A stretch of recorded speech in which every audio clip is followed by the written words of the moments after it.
Espace TV, le 22h.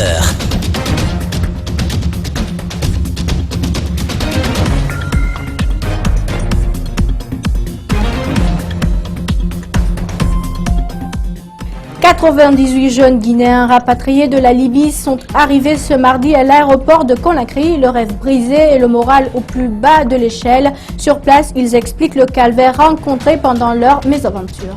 Toumba Diakité est à Conakry depuis dimanche sous la demande de l'État guinéen. L'espoir renaît pour les victimes du massacre du 28 septembre, ce qui ne laisse pas indifférents les acteurs de la vie de la nation. Chacun y va de son commentaire. Invité dans les GG, Cellou Dalein Diallo, chef de file de l'opposition guinéenne, a lui aussi donné son point de vue sur l'extradition de Toumba.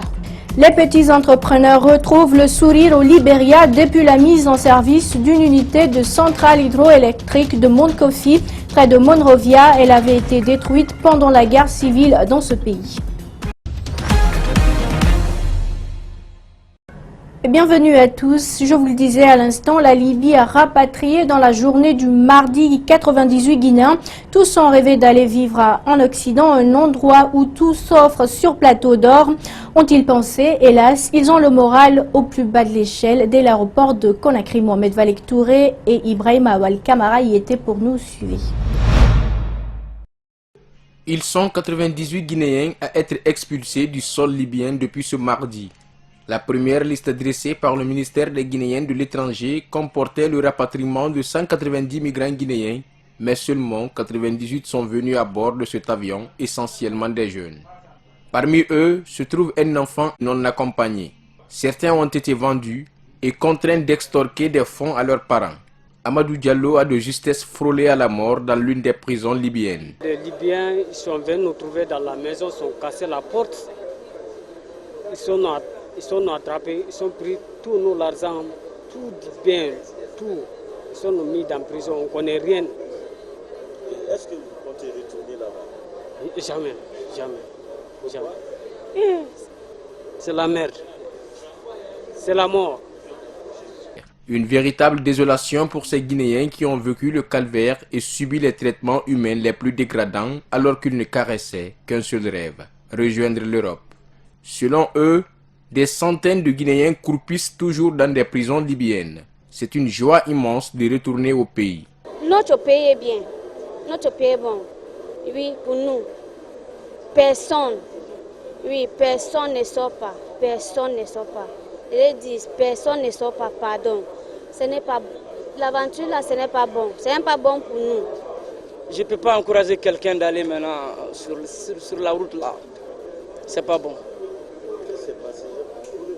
Je ne peux pas tout dire, c'est presque l'enfer. C'est la route de l'enfer. Ce jeune dans le fauteuil a été atteint d'une balle pendant la patrouille en Libye.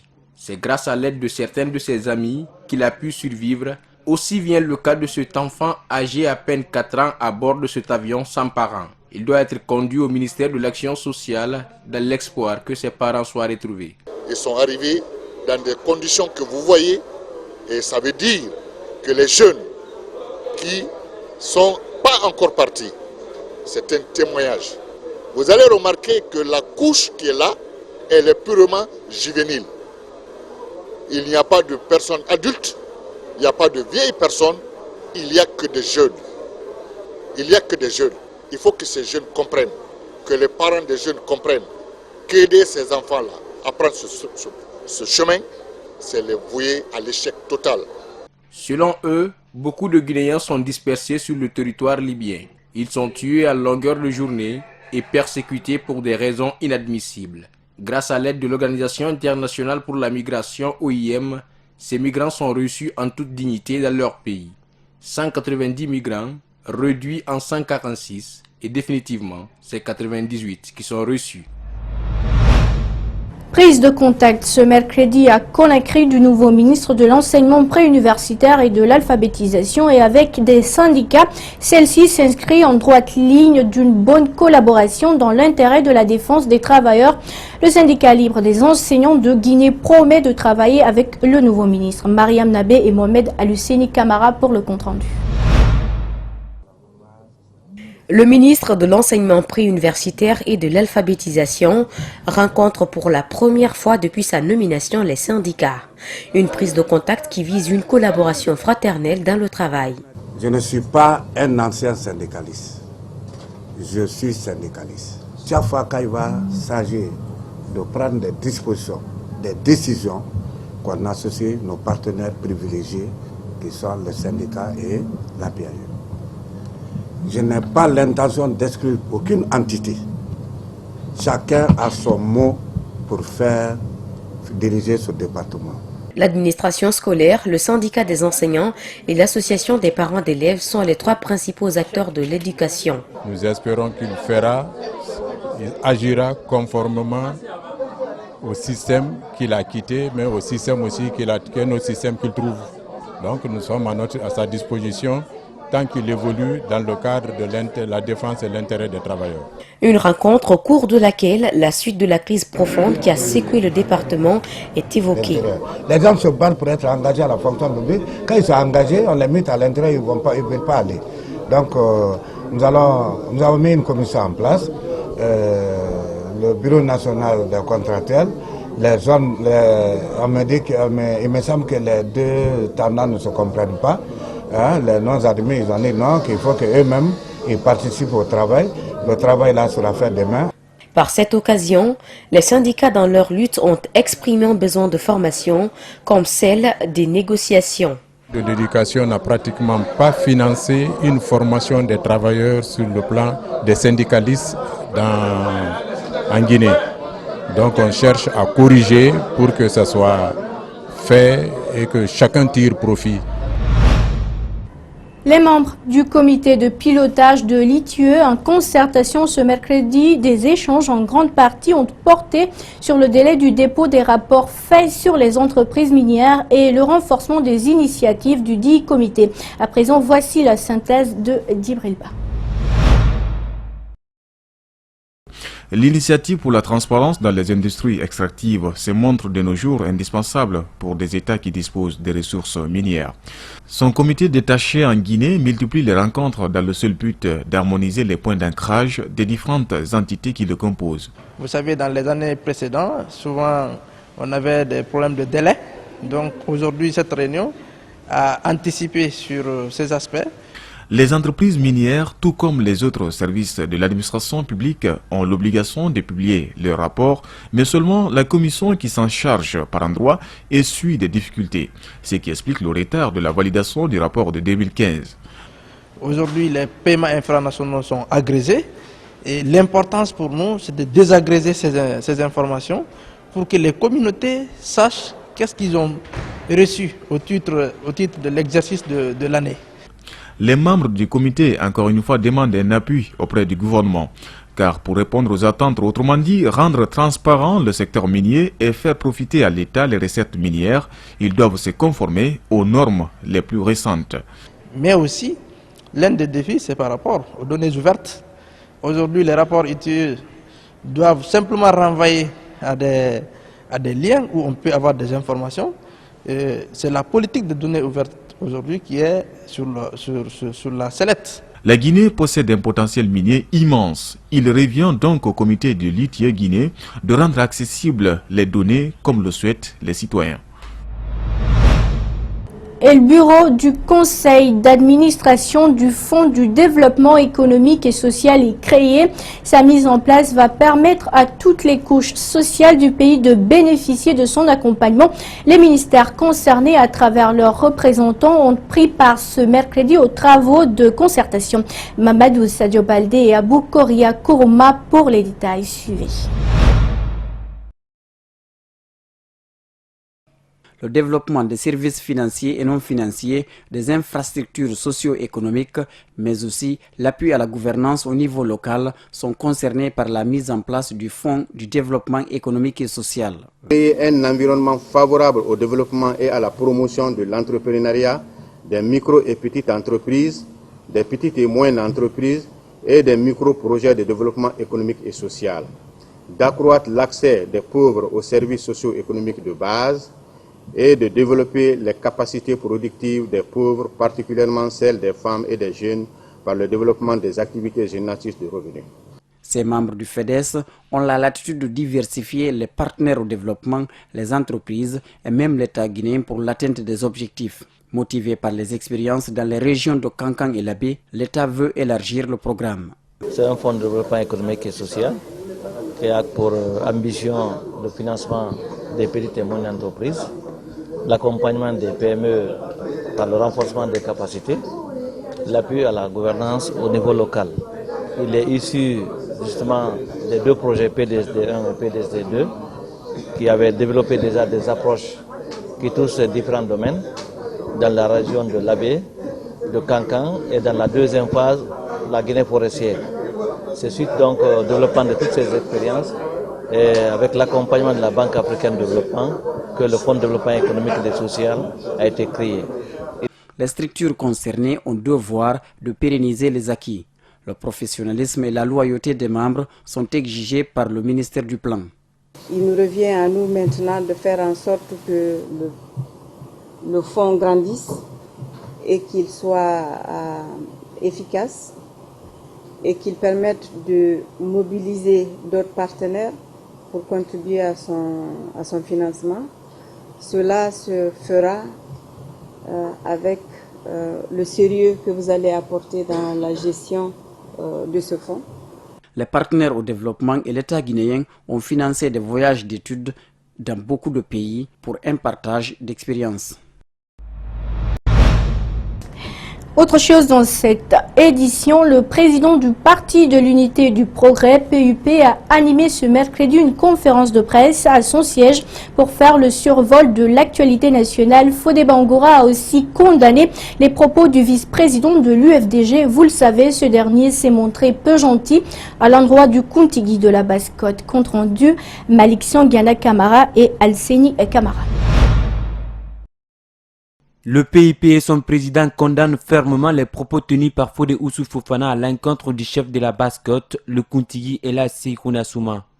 Sans personnaliser le débat, Fodé Bangoura estime que le respect des personnes morales doit être réciproque. Nous respectons toutes les autorités morales de toutes les régions. Le cas particulier d'Alaï il est le Kontigi de la Basse-Côte. Nous estimons qu'aucun fils de la Basse-Guinée ou d'une autre région ne doit l'insulter. Sur le sujet du point 2 des accords politiques adoptés par l'Assemblée nationale, l'héritier politique du feu président Lansana Conté ne cesse d'afficher son opposition.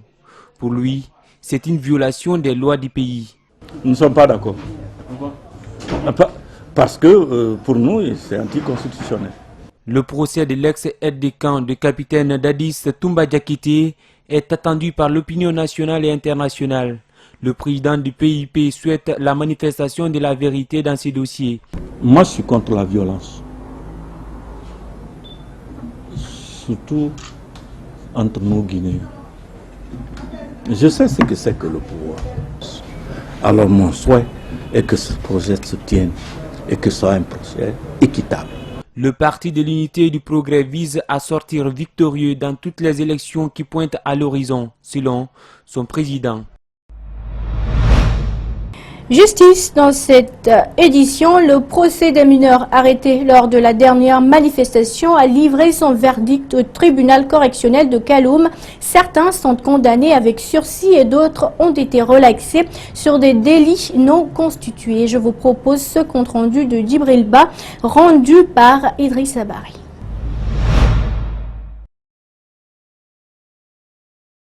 Ils sont âgés de 12 à 17 ans. Leur procès a livré son verdict. Un groupe de 4 personnes écope de 2 ans de prison avec sursis et une amende de 200 000 francs chacun. Le second, réunissant 5 personnes, a eu chacun 1 an de prison avec sursis et une amende de 100 000 francs. 5 autres personnes ont été libérées. Les audiences se sont déroulées dans la plus grande discrétion. Seul bémol, les juges ont déploré le déficit d'infrastructures. Le même constat chez les observateurs présents dans la salle qui sollicitent vivement un tribunal pour enfants. Ils n'ont pas de siège. Pour qui connaît aujourd'hui le travail qu'ils ont à faire, le tribunal pour enfants, ils n'ont pas de siège. Et le ministre de la Justice, depuis quand même son arrivée, semblerait être en train de se battre pour trouver ce siège. Nous demandons à quoi bon parfois quand même de créer des institutions si nous ne mettons pas les moyens à leur disposition. Les enfants vont rentrer certes, mais ils ont reçu une sorte d'avertissement, ce qui réconforte des parents qui sont venus les accompagner. Si on avait ces pareils dans ce pays, franchement, on allait avoir un ouf de soulagement dans notre pays. Parce que c'est un président qui est là d'abord, qui est incorruptible. Ça, tout le monde le sait. Nous avons constaté les faits. Quand il vient d'abord, tous ses collaborateurs vont te dire vraiment il faut aller voir le président. Pour rappel, les mineurs ont été arrêtés pendant la manifestation du 20 février dernier.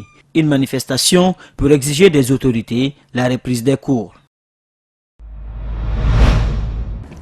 Je vous le disais en titre, également 3 mois après son arrestation dans la capitale sénégalaise, Toumba Diakité a été extradé dimanche dernier sous la demande de l'État guinéen. Une lueur d'espoir pour les victimes du massacre du 28 septembre. Cellou Dalein Diallo a été l'invité des GG sur la question. Il donne son point de vue. Il est au micro d'Alpha Omar Baldi. Cet homme, célèbre pour avoir tenté de tuer le capitaine Moussa Dadis Camara, dont il était l'aide de camp, et d'avoir échappé à une poursuite qui aura duré 7 ans, a passé sa première nuit dimanche à la maison centrale de Conakry.